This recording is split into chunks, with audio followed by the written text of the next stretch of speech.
Good morning. It's Kate Quinn of Fabricated Quilts, and today we're going to start our 5th installment of the DRAFTS series. So D was for direction. Let's see, where are we? R was, oh my goodness, I'm having a morning meltdown. Let's see, we'll pull it up so you can see what we've done. We've got D for direction right here, where we are changing our direction of our friends to create visual interest. And then here was regulate, and what we regulated was the size of the designs and also how they would stretch to fit different areas.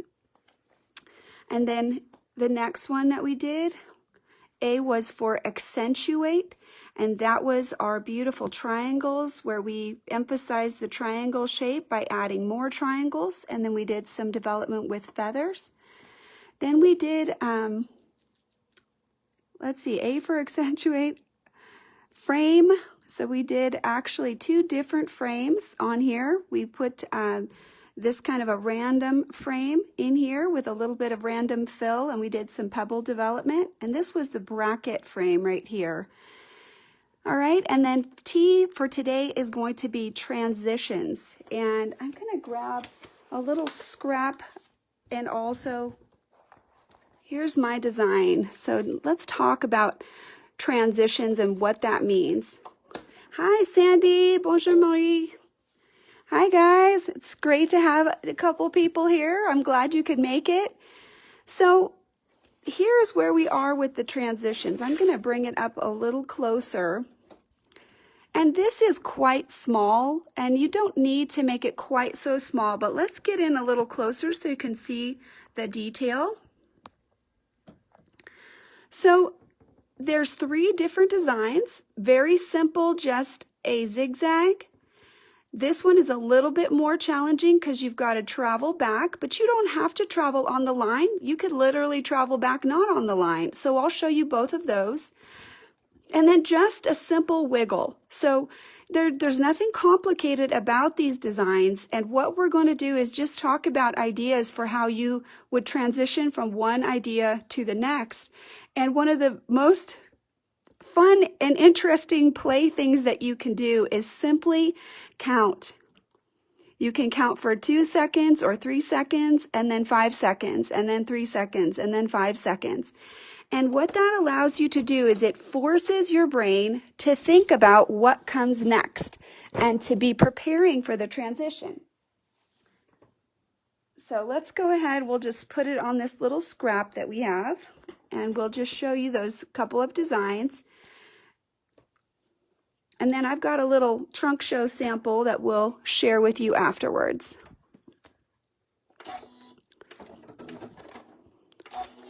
So always want to pick up our bobbin thread. Let's see, mine doesn't want to come up. Oh, he's got a little knot right there, I think. There we go. Okay, one more time. Now this is kind of a light gray. It's not going to be quite as visible, so we'll kind of get you in there so you can see real good. But it's going to show up great on that dark fabric that we have. So as you're working, remember the foot is kind of our visual spacer. So really with the zigzag, it's really easy. You can go any direction. You're just going to zigzag like that. And listen to the sound of my machine. It's very rhythmic. It's not crazy. Now, let's make sure that we go different directions.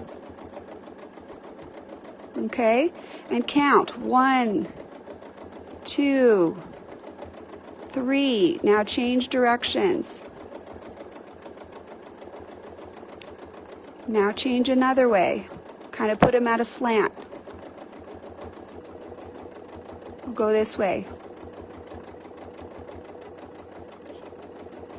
Make some a little bit bigger. And now we'll just make 2. Okay, so the key here is you want to just keep going and you want to think about changing direction. So this doesn't look like much, but this would be such a great monsters fill for a children's quilt, you know, kind of where the wild things are. Now, if we add something to that, we can immediately change this into something else. So the foot is kind of the spacer for this. You're going to practice going around and you're going to come back on your circle, and then you're going to make your circle go in a different way.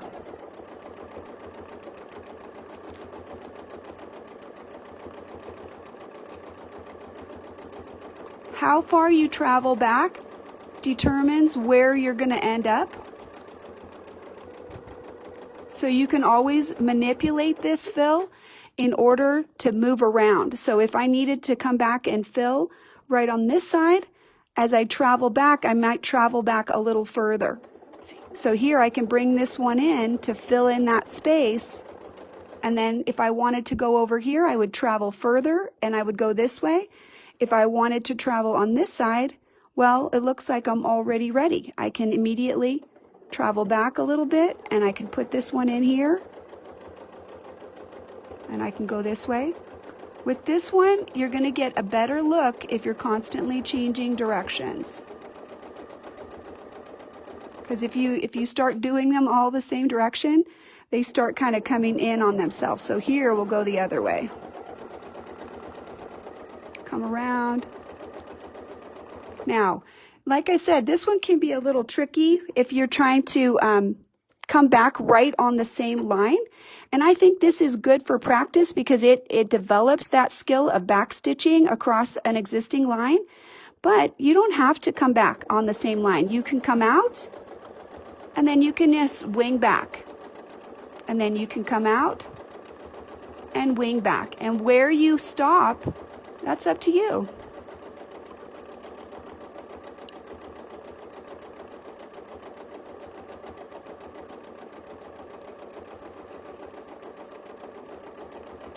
So if you can't, you know, magically come back right on the same line, it's okay if you don't. That's totally up to you. Okay, so we've got our little spikies and we've got our little, I like to think of this as ironworks. That was a friend of mine's design, Sarah Diddy. And then the last one that we wanted to add was really very simple, just the basic wiggle. So you can use your foot to help you space it as you visually look at it, or you can make it bigger or smaller. It's totally up to you. One thing though, as you're coming in with your foot, know that your 1/4 inch is here. So if I overlap that, or I'm not using that right there, that's a 1/4 inch away. So if I want it to be tighter, I can use that information, say, okay, I'll just cross over. But these are all the same direction. So now we gotta switch it up. Okay, here we're stuck. What do we do now? Right? We're stuck. No, we're not. We can just make it wiggly. And right here, right into our ironworks. So now we're going to start working on the transition. So now you want to think about, okay, let's do 3 of these.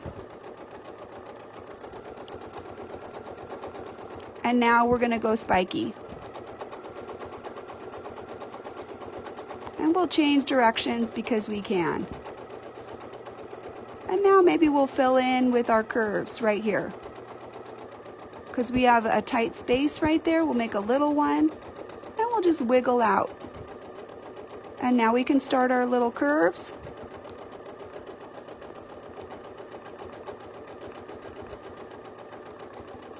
If you need to slow down, that's okay too. You can sew slower. You just need to concentrate on making it nice and smooth. And the sound of your movement should also be smooth. With your little curly cues, make sure you tuck them in a little bit. That's going to give you a little bit better look as you go. Oh, I lost track of where I was. Oh, I just sewed right through it. There we go. Here we go. We'll put a wiggle in there now. That'll make it look intentional, right? And we don't have to make our curlies We can make them wiggly. They don't have to be straight.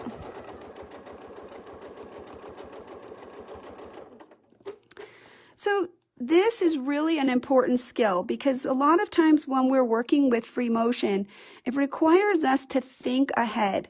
So I practice this on paper. Pick just a few designs, I would say a minimum of 3 that you are really comfortable with. Linda, I'm going to answer your question. I don't believe that Janome has a stitch regulator for the domestic machine. So I'm regulating my stitches right now. And the way that I'm doing it is, let's finish this and then I'll do a little regulation information on the other side. So here, what you want to do is you need to be thinking ahead and practicing. Okay, wherever I am, okay, now I've got a transition. So if you don't know what you want to do, then what happens is we're like, oh no, we're stuck. What do we do now? Okay, but if you've practiced that transitioning thing, you can be like, oh, I'll just wiggle right here, and now I'm in a free space. Now I can put my little circle in. Okay, make sure now I'm going to go a different way. Make sure I'm going to fill up that space and change my direction. These designs are quite tiny, so if you notice, my finger movement is very small. I'm not doing this, I'm literally going like this with my fingers. So these are small. If you need your design to be a little bit bigger, for example, then we might need to do a little bit more wrist in there and moving everything, moving our whole hands. But for these small, we can just move our fingertips and our fingers just slightly to get these designs. So I'm going to cut it and I'm going to show you this sample real quick. So what I was recommending is that you take your favorite 3 designs and you play with the things that you're most comfortable with. We're not asking you to create some fantastically new, amazing, whatever. I want you to practice this transition with a design that you're already comfortable with. So here's that ironworks right there. You can see it turns out so cute. And it's okay if it's not perfect. I mean, if you looked really close, you can see I'm not perfect. There I stitched over it, and there's a weird little thing, and then a little whatever. But I love it. I absolutely love the design. And then here, what I did is to separate the design, I just put in this echo, which gave this little separation right there. So that was the thought process here for transitioning that. And then, you know, when you're doing your triangles or your wiggles or whatever, you can also put a little separation in there. This one is like a little channel, but it has a separation there, right? So anytime that you're doing this transitions, this quilt was a exercise. It was a opportunity to practice. Okay, now I'm going to move to another design. Now I'm going to move to another design. Now I'm going to move to another design.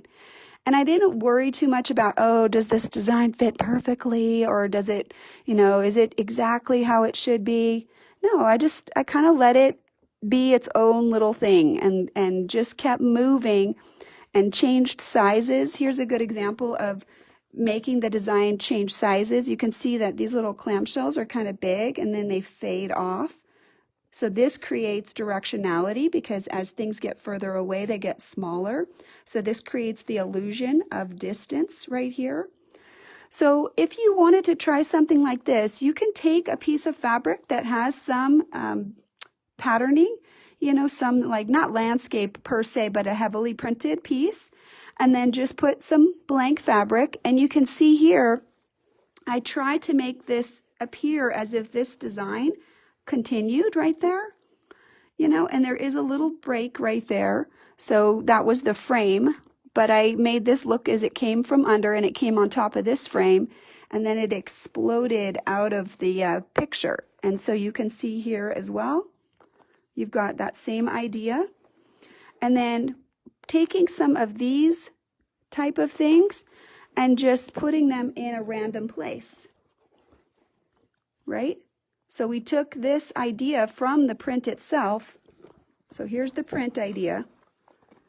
And we just tried to copy that look out here, and we emphasized the roundness of it, the circular nature, just by putting this little Freemotion frame on there and put these designs butted up. So that gave a little bit of a space right here that really set this apart.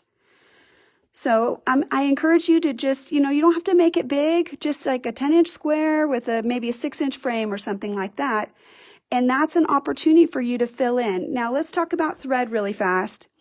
The thread on here is a thinner thread. This is probably 60 weight that is on here right now, and it is matching. Matching thread is going to give you texture, but it's not going to jump out at you. You can tell the difference right here with this pink thread and the green thread. You know what? So Sandy, you know what? I feel like that too. I look at other people's work and I'm like, oh, I'm never going to be that good. And then one day I made this thing and I was like, oh my gosh, I like that. So, every time that you do your project, if you think about it this way, if you get 0.5% better every time that you sew, and people that are, with me and doing a lot of these video things, you get better. You do get better because you're practicing all the time. If you get 0.5% better every day that you sew, at the end of the year, how much percent better do you think that would make you? You're getting better. Every day, every minute that you practice, you're improving your skills and you're able to build on this. Could I have done this 15 years ago? No. 10 years ago? I don't think so. I think that a lot of my progress happened quickly as I reached some level of understanding and I reached some level of movement of my sandwich. All of a sudden, I was able to get a lot better. And I do really attribute a lot of that to the ruler work because it really helped me learn how to control the movement. So anyway, try to pick 3 designs that you can comfortably do, that you feel really confident that you can do. And if you don't feel confident in any of them, pick some simple ones and practice them on paper. That's really the key, to practice them over and over again on paper so that you can feel the movement in every direction. And then you're going to get a lightweight thread and a matching background. Okay, you can have your printed piece, but your background here should be matching thread and a lightweight thread. That way, if you need to travel over a bunch of times, here you can see there's a little bit of extra stitching right there. If I need to travel right here, or I need to travel over something, that thinner thread is going to allow you to do that. And I encourage you to do it as much as you can. It's okay to travel over a bunch of times. That is going to reinforce the movement, and it's going to reinforce your ability to visually connect the stitching and your movement together, because we do travel over our stitches a lot when we do free motion. I mean, that if you can do that successfully, you're going to find it a lot easier. So set your timer or do it to music. That's another way you can do it. Or go ahead and count, pick 2 different numbers or 3 different numbers and just randomize them in your head. 7 seconds, 5 seconds, 3 seconds, 7 seconds, 3 seconds, 5 seconds. So you're just counting out loud. And when you get to that countdown, when you get to, 3, 2, 1, change. 5, 4, 3, 2, 1, change. 7, 5, so, oh my gosh, can't even count backwards. Maybe count forwards. When you get to 7, transition. But that will help force you to think ahead. Try not to think about the numbers, think about where you're going to go, and just immediately roll right into that next design. Yeah, music is great. It has that natural rhythm, so it also helps you flow better with your design. If you're feeling more relaxed, then you'll be able to transition more easily. Okay, so let's talk real quick. I'm going to give the regulation lesson. Okay, so we have some space right here. Let's pull up the bobbin thread as we always do. If we were going to be quilting for real, we always got to practice how we're going to do it. Pull up your bobbin thread and set your needle. If this area is someplace I'm not coming back to, I would always tack it off at the beginning. And you've got to move. I can't just tack, tack, tack, tack.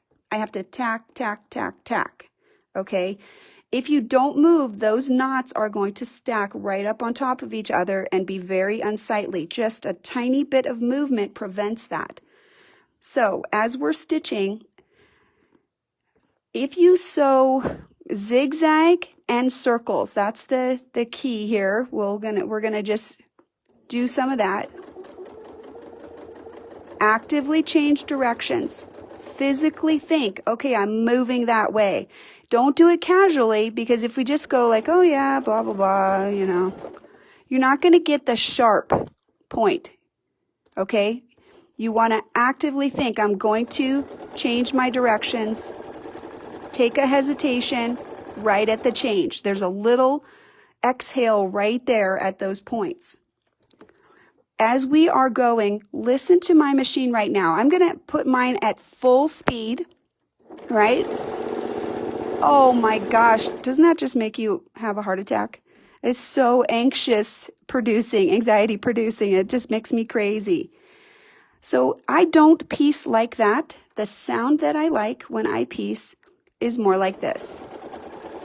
Maybe even a little slower. We'll go just a little bit slower. So I'm reducing the speed on my machine and I'm pressing my gas all the way. And then this would be about the speed that I could move my fabric through if I was piecing, right? And look at my stitches. Let's see if we can get you in really close. Can you see that, the difference between those? Let's see if we can bring you in really close. Oh, there we go. Right there, see? Pretty. This is when it was like fast and crazy, not so pretty.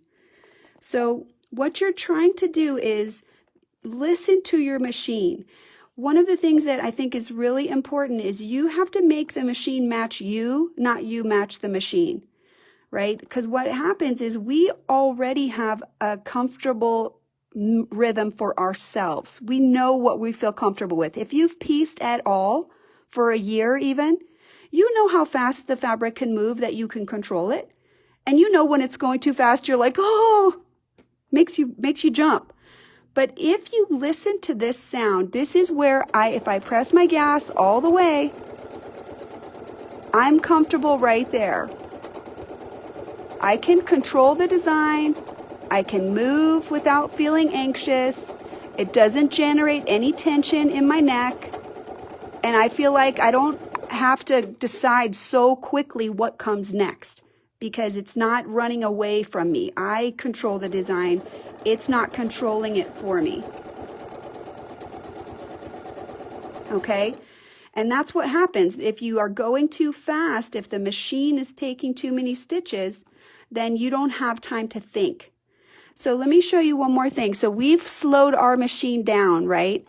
And we've shown you that if it's going too fast, it's going to take these tiny, tiny stitches, right?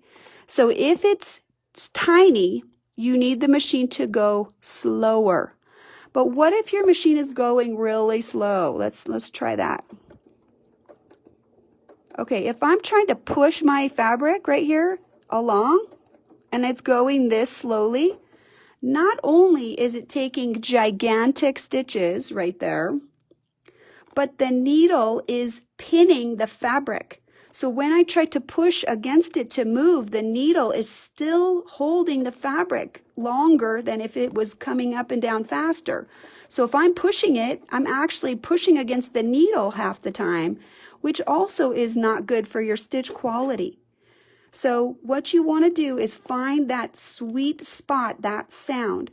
And I will tell you that as you get more comfortable and as you get more confident, you will be able to potentially stitch faster and not necessarily need the speed control, because you will feel how it feels.